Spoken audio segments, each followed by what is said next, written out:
Allô, c'est parti. Donc à tout le monde, les anciens et puis les nouveaux auditeurs, déjà merci d'être venus, d'avoir bravé un peu toutes ces conditions. Moi ça me fait plaisir de voir de nouveau du monde dans la salle. On est combien? 1, 2, 3, 4, 5, 6, 7, 8, 9, 10, 11, 12, 13, 14, 15, 16, 17, 18, 19, 20, 21, 23, 24, 25. Et bah, c'est une petite salle, mais bon, on a vu pire. Un 1er janvier, une fois, un 2 janvier. Donc moi je suis très content de recommencer les conférences en présentiel, ça c'est quand même plus vivant, ça permet des discussions, c'est d'autres choses qui sont impossibles, ça permet aussi l'échange des livres. D'ailleurs Bertrand, tu as déjà un client pour un de tes livres, on verra après tout à l'heure. Donc les consignes, eh ben oui, c'est le port du masque, c'est de ne pas être trop près, mais enfin les gens les couples qui sont ensemble, ben, vous pouvez bien sûr vous mettre l'un contre l'autre, moi ça ne me gêne pas. Et puis donc comme je l'ai déjà dit, si vous voulez vous nettoyer les mains, j'ai amené du gel, vous pouvez l'utiliser bien sûr. Donc voilà. Je vais commencer comme d'habitude une première partie des actualités. Alors c'est des actualités en partie ufologiques et aussi astronomiques et puis sur l'astronautique. J'expliquerai pourquoi je fais ça rapidement. Alors, je vais utiliser la technique. Donc, droit à l'image, oui. On a eu une fois des soucis avec quelqu'un qui n'avait pas accepté d'être photographié, d'être filmé. Donc, si vraiment vous ne voulez pas être filmé, parce que vous voyez la conférence va être filmée, va être mise sur YouTube, eh ben, s'il vous plaît, mettez-vous derrière la caméra, et puis ça sera réglé. On n'aura pas, nous, à faire de montage ou avoir de soucis. Comment? Personne ne connaît, on a les masques. On peut braquer ce qu'on veut. C'est vrai qu'on est tous des bandits masqués, sauf moi. D'ailleurs, il y a quand même un masque en public. À mon avis, ça sera de mauvaises fois. Vous avez raison. Allez, la suite. Le stand du saut, il y a 200. Bon, le stand du saut, il n'est pas encore monté parce que Gilles Durand du saut qui n'a pas encore mis ses livres, mais il y a des tables là, à ma gauche et à droite, sur lesquelles il va y avoir des livres qui sont en vente. Le saut, c'est une association qui fait de l'archivage de documents ufologiques à partir de legs, des ufologues, des gens qui ont travaillé le sujet, on lègue des dossiers, des revues, des livres, et les livres surnuméraires qui ne sont plus, pour lesquels on a déjà un nombre suffisant pour l'archivage, eh ben on les met à la vente et ça finance le saut. Donc je fais partie aussi. Voilà. Il y a donc, et puis monsieur Meus, notre conférencier, a mis quelques livres à la vente aussi sur la table qui est à droite, là, peut-être à ma droite en ce moment. Alors j'ai dit pour mémoire. En fait, est-ce que c'est clair, c'est lisible? Oui, ok. Pourquoi? Parce que donc, pour ces actualités au début, je voulais faire pratiquement rattraper le temps perdu avec le Covid. La dernière conférence c'était en mars, et ensuite j'ai fait des petites conférences, pas des petites conférences, des conférences en téléconférence avec le produit Zoom, qui se trouve d'ailleurs sur YouTube avec Thibaut Canuti, par exemple. Mais il n'y a pas eu d'actualité, donc je voulais d'abord faire rattraper tout le retard. Et c'est absolument pas possible, il y a tellement de choses à dire que je vous invite quand même à aller dans le site YouTube, Facebook, OVNI Paris, sur lequel je poste régulièrement, des publications sur tous les mêmes sujets que ceux que je vais traiter. Et j'en mets pratiquement plusieurs par semaine, donc il y a pas mal de choses à voir. Et puis dans le site OVNI Paris aussi, je mets des liens vers des vidéos qui me paraissent intéressantes, et quelquefois des blogs que je fais ou que je reprends d'autres personnes avec leur accord. Voilà. Ufologie. Je vais parler de 2 livres que j'ai lus cet été. La postérité du sabbat de Bertrand Meus, Contact OVNI en Italie de Roberto Pinuti. Je vais parler de 2 revues, Omniscience et Histoire, je n'ai pas le numéro 4, tant pour moi, je le numéro 6. Top Secret 108. Je vais expédier très rapidement ce que j'appelle la saga typée, c'est-à-dire les fameuses révélations qui nous viennent du Pentagone, parce que ça évolue sans arrêt, et puis ça évolue très lentement en fait en ce moment. Et puis je vais parler du split du MUFON. Allez, c'est parti. Donc le livre La postérité du sabbat, pour l'interrogation. Donc c'est un livre public qui a été écrit par Bertrand Meus, notre conférencier. Je dirais, premièrement, c'est un bon livre intéressant. Si vous voulez creuser l'ufologie, creuser son histoire, et vous intéresser au problème des abductions, c'est vraiment un livre à lire. Il est un peu difficile, je dirais que c'est pas quand même, c'est un livre écrit par un universitaire. Il y a des chapitres qui sont tout à fait abordables, il y en a un qui est quand même un peu difficile. Ouais. Si vous voulez vraiment étudier l'ufologie, travailler le sujet, je pense que c'est un livre à acheter et à lire. Je dirais qu'il y a 3 parties, une préface qui explique le contexte, qui relativise aussi les articles, et derrière, c'est un recueil d'anciens articles, d'anciennes présentations qui ont été faits par Bertrand Meus depuis les années 70 jusqu'à les années 90, on va dire. Donc voilà, donc je vous invite à l'acheter et à le lire.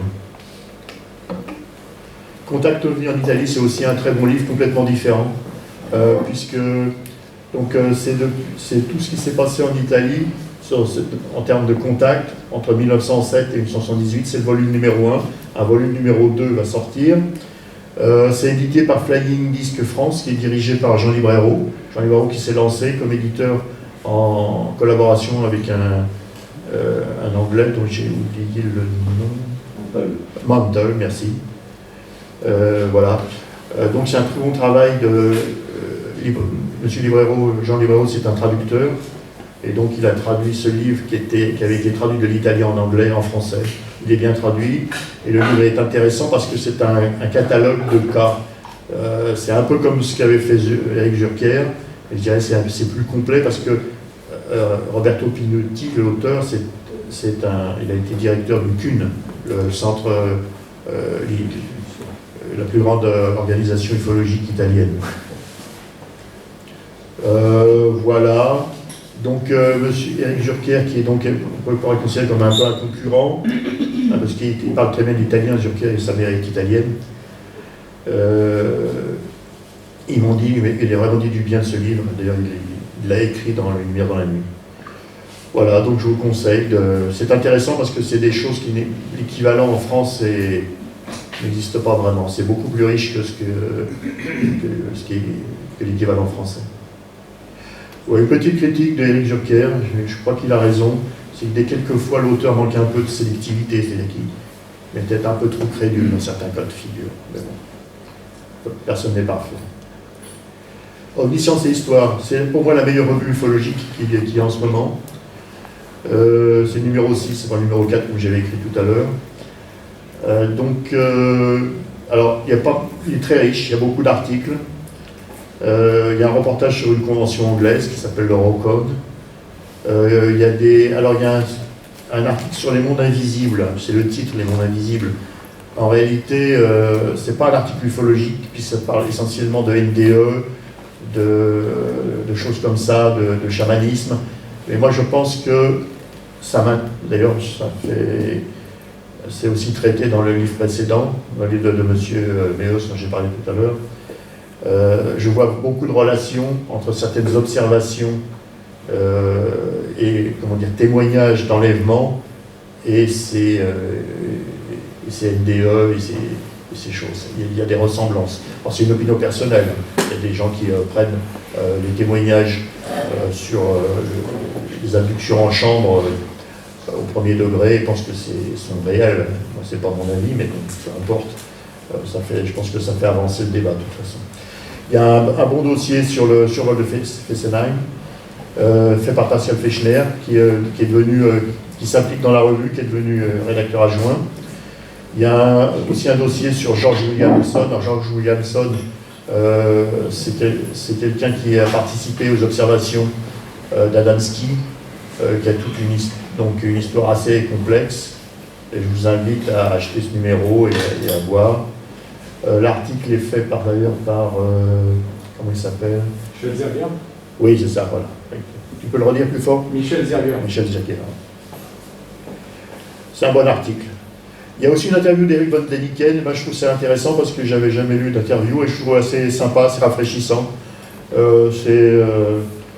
Comment dire, il ne se met pas en valeur spécialement, il dit simplement voilà, quel est mon parcours. Il y a un article de Franck Morin, et puis il y a ce que j'appelle un décryptage jouissif sur corps et goût, c'est pas salade, c'est un lapsus révélateur sur les théories de M. Salas.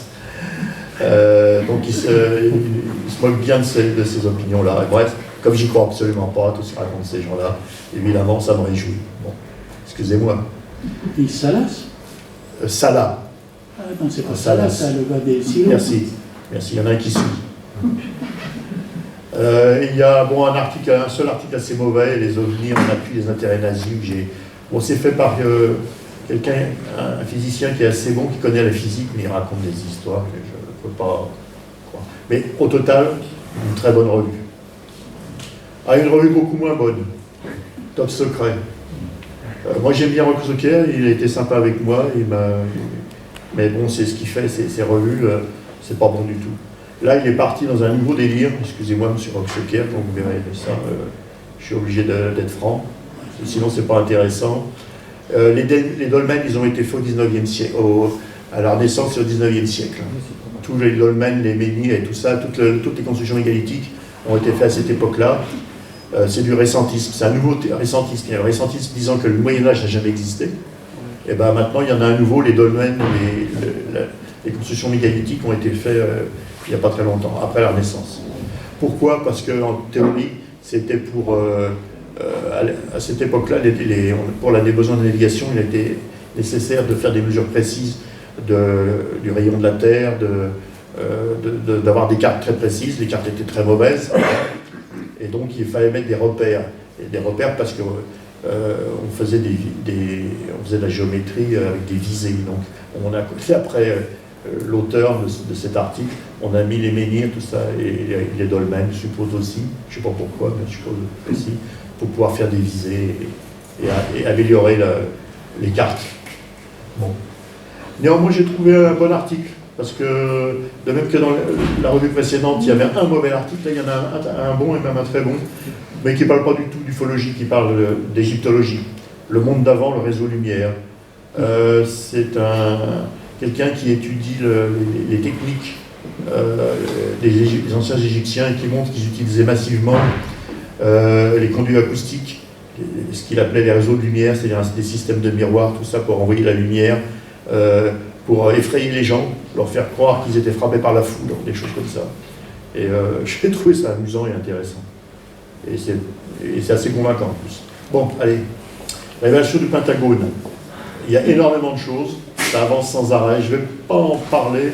Je vous conseille d'aller dans le blog ufologique de Gildas Bourdet, qui fait un très bon résumé de tout ça depuis 2017, depuis le fameux article, je dirais, fondateur le New York Times, qui annonce l'existence de l'ATIP, c'est-à-dire d'un groupe d'études financé à raison de 22 millions de dollars, qui a travaillé sur le sujet OVNI, en dépit de tout ce que disait le Pentagone et les officiels, comme quoi il n'y avait aucune étude, c'était abandonné depuis longtemps, depuis les projets Blue Book et cette époque-là.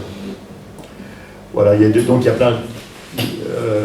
Gildas détaille tout ça, les différentes étapes, donc je vous conseille d'aller dans son blog. Une affaire importante en France, dans notre hexagone. Alors, le MUFON en France éclate en deux. Je vais lire un petit peu ce qui est écrit là. Je cite BTLV, c'est pas moi qui ai écrit ça, j'ai pris le site de BTLV. Nous avons appris la nouvelle dans la nuit du 14 au 15 juillet dernier. Yann Arzan, directeur exécutif du MUFON USA, a été arrêté et placé en détention pour crime pédophile. Alors, ce qui s'est passé, c'est que le MUFON n'a pas réagi rapidement, a traîné des pieds, ça a exaspéré Pascal Fechner et puis sa collègue Camille Foucard, qui, bon, ils ne le disent pas, mais moi je l'ai bien compris, j'ai discuté avec eux au téléphone, n'étaient pas très satisfaits de leur relation avec le MUFON USA, parce qu'on les avait prévenus, on leur avait dit, le MUFON prend mais donne pas beaucoup. Ils se sont aperçus à leurs dépens qu'effectivement ils cotisaient, ils donnaient au MUFON USA et ils recevaient 3 fois rien. Donc, conclusion, entre cette affaire qui salissait le MUFON dans l'esprit de Pascal, il a décidé de donner sa démission et de changer le nom de son organisation. Alors, le MUFON, au final, se coupe en deux, parce que l'ancien MUFON avec Pascal Fechner et Camille Foucard et un petit nombre de collaborateurs devient Maybe Planet. Alors, il s'oriente plus vers la communication. Vous savez tous que Pascal Fechner, c'est ce qu'il adore, enfin tous.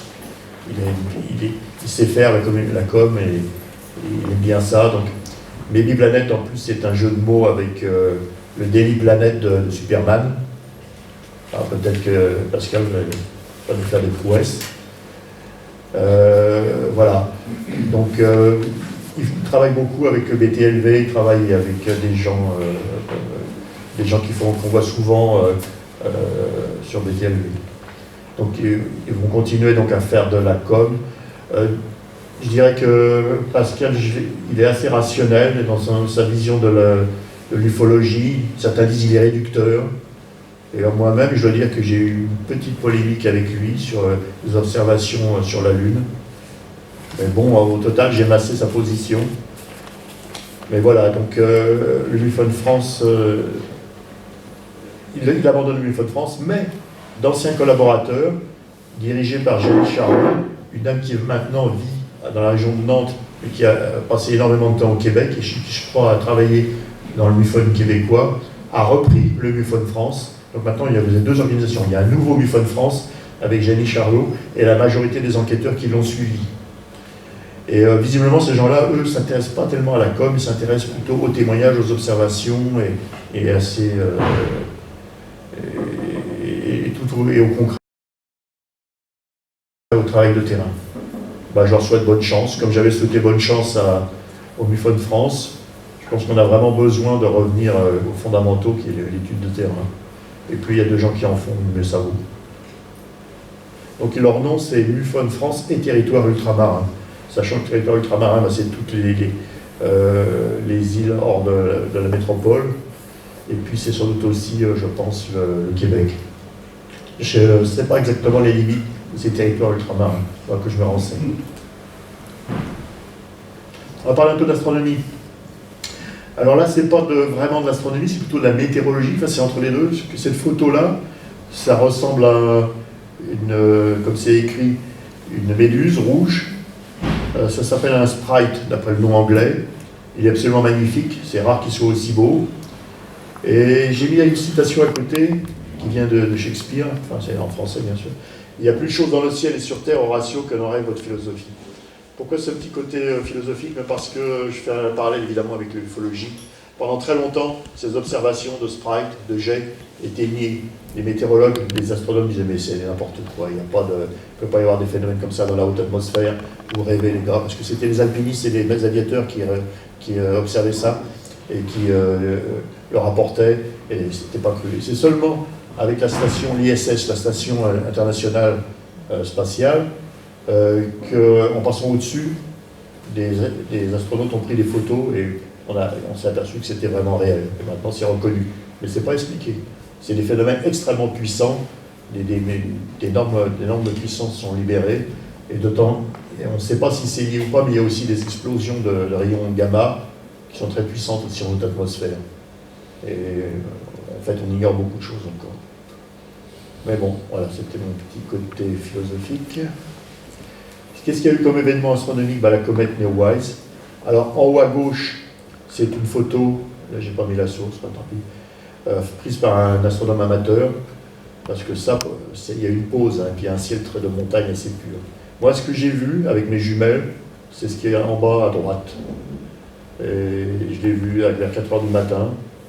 Au début, à l'œil nu, je voyais que le point lumineux, c'est-à-dire ça, c'est la tête. Oui, mais avec les jumelles, j'ai vu vraiment la comète entière. C'est un beau spectacle. Je sais pas, il y a des gens qui l'ont vu, la comète Neowise. Oui, il y a des gens par là qui l'ont vu. Ouais, il ne fallait pas le rater. En plus, le ciel n'a pas été beau sans arrêt, il fallait vraiment être un peu, enfin chez moi, en région parisienne, il fallait être dans le bon créneau. Ah, c'est pas ça qu'il faut appuyer, c'est ça.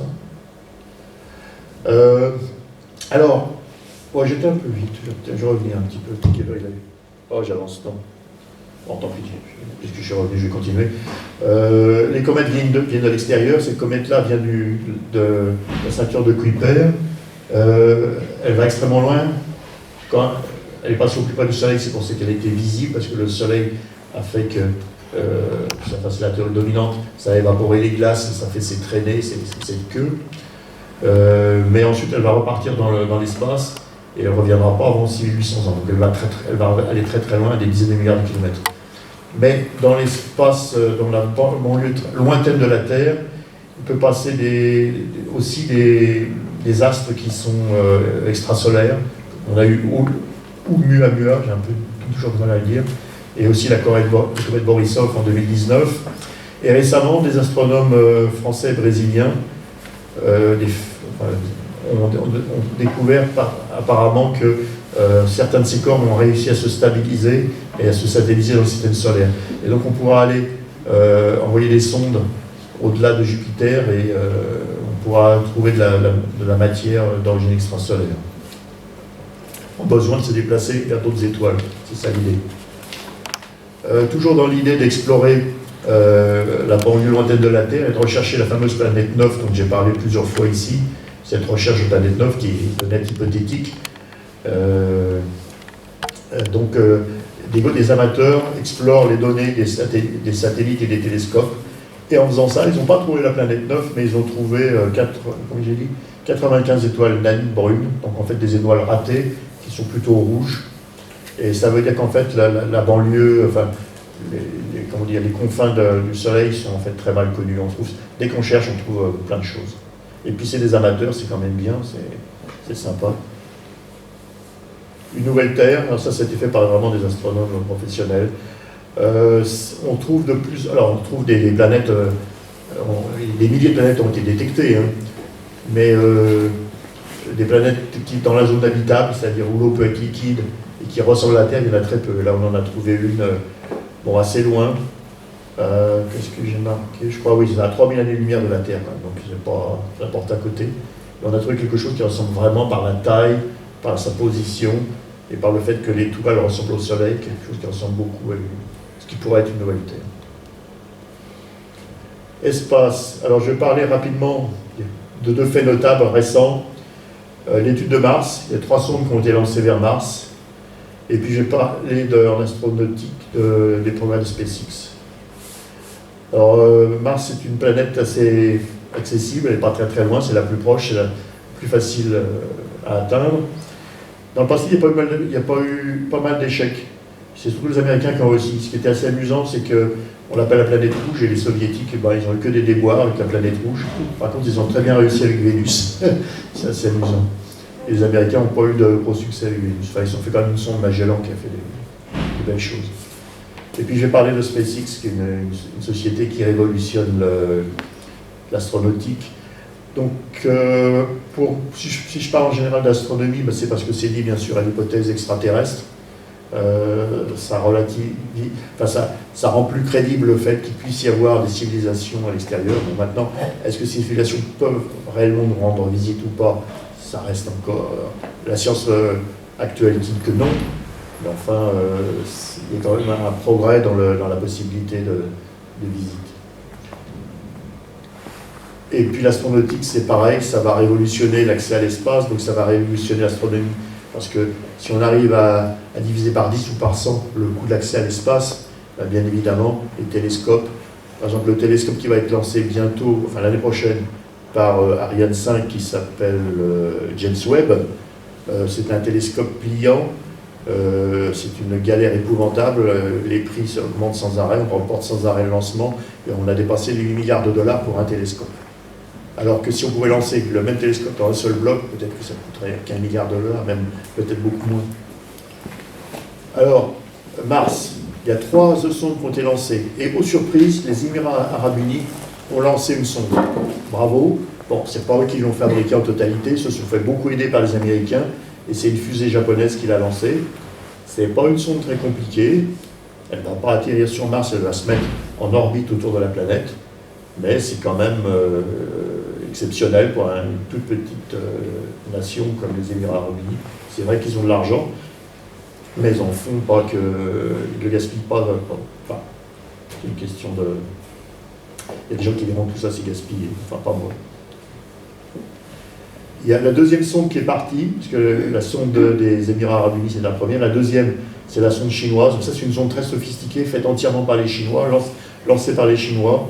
Bon, je vais aller un peu vite. Elle comporte un orbiteur avec plein d'instruments, un atterrisseur qu'on voit ici, qu'on voit là, pardon, ici là avec ses pieds, avec 2 rampes, vous voyez là, qui vont permettre à ce petit robot, le rover là, de descendre. Et puis là, vous avez les panneaux solaires qui vont se déplier. Tout ça ressemble beaucoup à ce que font les Américains. Pour l'instant, les Chinois font quelques imités, mais je pense que dans le futur, quand ils maîtriseront, ils vont nous étonner, parce qu'ils avancent quand même bien. Donc bravo à la Chine aussi.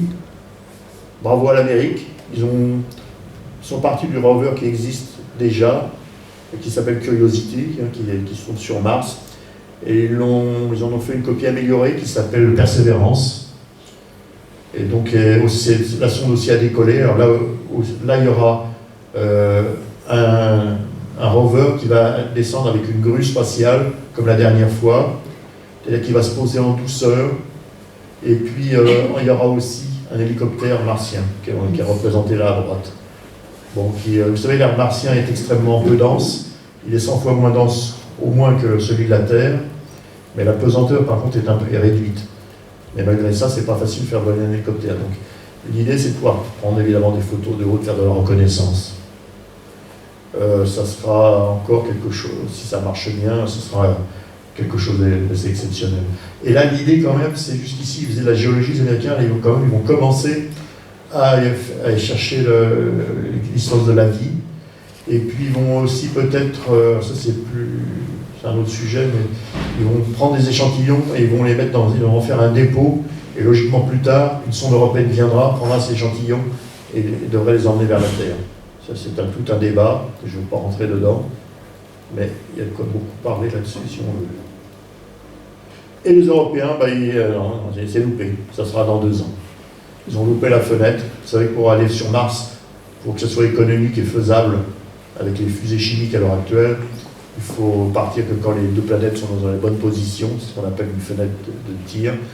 Et ben nous on a pris du retard, et puis voilà, c'est un peu la faute des Russes aussi, parce que c'est une collaboration entre l'Europe et la Russie. Mais entre le Covid et des problèmes en Russie, voilà, c'est pas possible de partir, donc ça sera dans 2 ans.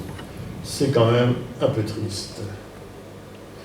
L'espace, bon je vais aller assez vite là-dessus. La société SpaceX vraiment est extraordinaire. Ils avancent sur tous les fronts, et ils gagnent. Au début ils étaient très mal vus par la NASA, ils commencent à devenir les chouchous de la NASA maintenant. Alors, rapidement, projet Starlink, je vais détailler un petit peu, montrer des photos rapidement de tout ce qui est surligné là. Projet Starlink, c'est le lancement de satellites de télécommunications. Il a prévu d'en lancer des dizaines de milliers. Pour l'instant, ils en sont à 600, 700 à peu près. Ce qui est important, c'est que ce projet, c'est une future vache à lait pour SpaceX. Et apparemment, il y a déjà énormément de clients qui attendent la réalisation de ce projet aux États-Unis. Parce qu'aux États-Unis, c'est pas comme en France, c'est encore pire qu'en France, je veux dire. Si vous êtes à la campagne, eh ben, vous avez pas de fibre, vous n'avez rien du tout. Et les gens qui veulent du haut débit, ils l'auront avec ce projet Starlink, hein, qui consiste en plein de petits satellites sur des orbites assez basses, contraire des systèmes actuels où on lance des satellites en orbite géostationnaire à 36 000 km. Là, ce sera des satellites sur des orbites, je crois, aux environs 300 km, je ne me souviens plus du chiffre exact, mais c'est très bas. Ce qui donnera d'ailleurs des temps de latence et des temps de réponse extrêmement rapides, puisque le satellite étant plus près, 100 fois plus près. Cette partie-là de trajet sera diminuée d'autant. Une grosse réussite, à la fois succès médiatique et une grosse réussite technique et industrielle avec le lancement du vaisseau Dragon. Ils ont réussi, ça y est, à lancer leur vaisseau Dragon avec 2 astronautes vers l'ISS, la station internationale. Jusqu'ici, les Américains, depuis la fin de la navette, devaient utiliser le Soyouz, la machine russe. Et ça y est, maintenant, ils deviennent indépendants. Donc c'est un gros succès médiatique, patriotique américain, et aussi pour SpaceX, certainement un sentiment... ils ont le plaisir de battre Boeing, qui n'a pas encore réussi à faire la même chose, qui sont sur les rangs, mais qui ont pris à peu près un an de retard. Ils ont gagné le contrat pour ravitailler la Gateway. La Gateway, en 2 mots, c'est une station qui va être mise en orbite autour de la Lune, qui sera intermédiaire. On n'ira pas, apparemment avec les plans actuels de la NASA, on n'ira pas de la Lune directement comme avec le programme Apollo, mais on ira vers la Gateway, et ensuite de la Gateway vers la Lune, et ensuite pareil pour le retour de la Lune vers la Gateway, et retour vers la Terre. Allez, ils ont été choisis en 3e position pour faire un atterrisseur lunaire. Ils ont touché un petit peu d'argent. Ensuite, ils ont gagné un super contrat de 40% du lancement militaire, alors qu'avant, ils avaient 0. Mais ça ne les empêche pas de faire un procès quand même au gouvernement américain, parce qu'ils pensent que 40% c'est pas assez, ils méritent plus. C'est extraordinaire. Et puis, ils développent à toute vapeur le projet Starship. Allez, on avance. Donc voilà, j'ai fait un petit montage. On voit ici, avant, voilà. Donc les astronautes avant, dans le vaisseau Dragon, dans la station qui vient d'arriver, c'est eux deux là, Bob et Doug. Là, retour, en classique, hein, comme Apollo, parce que les NASA ne veulent pas l'atterrissage sur Terre, ils veulent un atterrissage dans l'océan, dans le golfe du Mexique. Là, on voit vaguement ici la capsule et les 2 astronautes en encore leur combinaison. Et là, c'est pendant la conférence de presse avec à gauche le dirigeant de la NASA, au milieu Elon Musk et puis les 2 astronautes en combinaison bleue. Ça, c'est ce que je disais à propos de ce que SpaceX ça a gagné 135 millions de dollars. SpaceX, c'est au milieu. Voilà, c'est ce qu'on appelle le Starship, mais c'est une version. C'est énorme, ça fait 9 mètres de diamètre, une trentaine de mètres moins de haut. C'est capable de transporter 100 tonnes, c'est vraiment un monstre. Et c'est ce qu'ils proposent pour atterrir sur la Lune, une version de leur vaisseau spatial Starship. Disons, amélioré pour pas faire une catastrophe quand il atterrit, parce que les moteurs sont trop puissants. Et puis les 2 autres concurrents, dont un très bon, celui-là, Dynetics, très original. Et eux, ils ont gagné 250 millions de dollars. Et puis là, le groupe des gens les lobbies industriels américains, les vieilles sociétés, Boeing, Lockheed, tout ça, tous ces gens-là, ils refont Apollo, mais un peu plus grand. Et eux, ils ont touché 580 millions de dollars pour ça. Il n'y a pas de justice. Et puis je termine avec alors SpaceX, donc ils construisent ils mettent au point le vaisseau Starship avec plein de misère, mais ils s'en fichent totalement. Ils disent que s'il n'y a pas d'échec, ces contrats ne prennent pas assez de risques, on ne travaille pas assez. Donc là, un Starship qui s'est ratatiné parce qu'ils ont fait l'erreur de charger le haut avant de charger le bas. Là, on voit un qui a explosé, c'est le SN4, le Serial Number 4. Là, on voit un qui a Société Express, c'était pour voir jusqu'où on pouvait aller avant de faire exploser les réservoirs, quand on les monte en pression. Et puis là, c'est le décollage du SN5, et là, vous voyez un énorme réservoir de bière qui arrive à voler avec un moteur. Bon, pour l'instant, c'est sommaire, hein. Mais ils avancent, et moi, je crois qu'ils vont réussir.